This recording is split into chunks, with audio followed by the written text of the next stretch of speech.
Hi hello welcome to யார் kitchen. நான் உங்கள் செஃப் சுகந்தன். நாம் இன்றைக்கி பார்க்க போகிற டிஷ் ரொம்பவும் சுவையான ரொம்பவும் ஹெல்த்தியான ஓட்ஸ் ஆம்லேட் எப்படி பண்ணலாம் அப்படிங்கிறத பார்த்துடலாம். Let's start.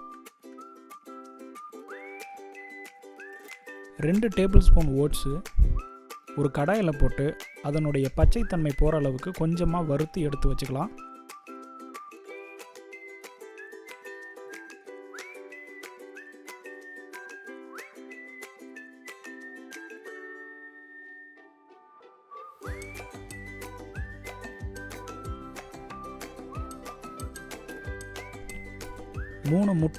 மூணு முட்டையோட வெள்ளை கருவை மட்டும் சேர்த்துக்கோங்க.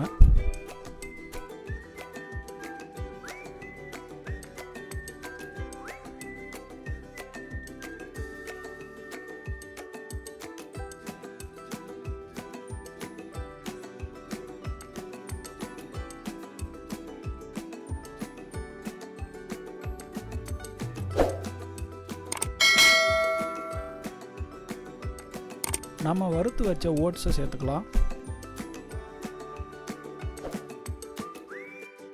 ஒரு அரை வெங்காயத்தை நான் ரொம்ப சின்னதாக வெட்டி வச்சுருக்கேன், அதை சேர்த்துக்கலாம். தக்காளியும் சின்னதாக வெட்டி வச்சுருக்கேன், அதையும் சேர்த்துக்கலாம்.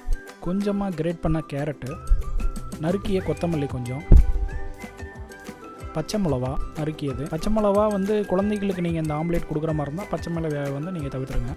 தேவையான அளவு உப்பு, மஞ்சள் தூள் 1 சிட்டிகை போட்டு நல்லா மிக்ஸ் பண்ணிக்கோங்க.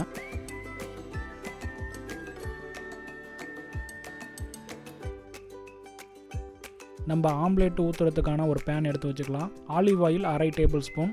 அடுப்பை லோ ஃப்ளேம்லேயே வச்சுக்கோங்க. இந்த ஆலிவ் ஆயில் எல்லா பக்கமும் இருக்கிற மாதிரி நல்லா பரவி விட்டுருங்க. அடுப்பு கொஞ்சம் சூடான உடனே நம்ம மிக்ஸ் பண்ணி வச்சுருக்கிற ஆம்லேட் மிக்ஸை ஊற்றிக்கலாம். எல்லா பக்கமும் சமமாக இருக்கிற மாதிரி பரப்பி விட்டுருங்க. நீங்களும் ஆலிவ் ஆயில் தான் சேர்க்கணும், ஆலிவ் ஆயில் போட்டு தான் இந்த ஆம்லேட் பண்ணணும் அப்படிங்கிறதுக்கு எந்த அவசியமும் கிடையாது.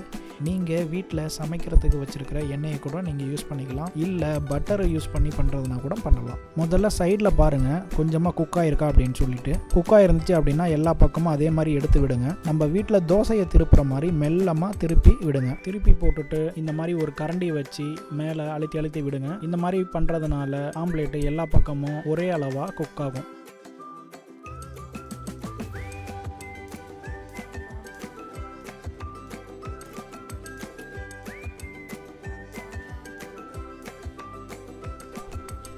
மிகவும் சுவையான மிகவும் ஆரோக்கியமான ஒரு ஆம்லேட் ரெடி. வீடியோ உங்களுக்கு பிடிச்சிருந்தா மறக்காமல் லைக் பண்ணுங்கள்.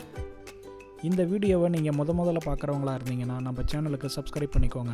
அதே நேரத்தில் அந்த பெல் ஐக்கானையும் கிளிக் பண்ணிக்கோங்க. அப்போ தான் நாங்கள் போடுற புது ரெசிபி உங்களுக்கு கிடைக்கும்.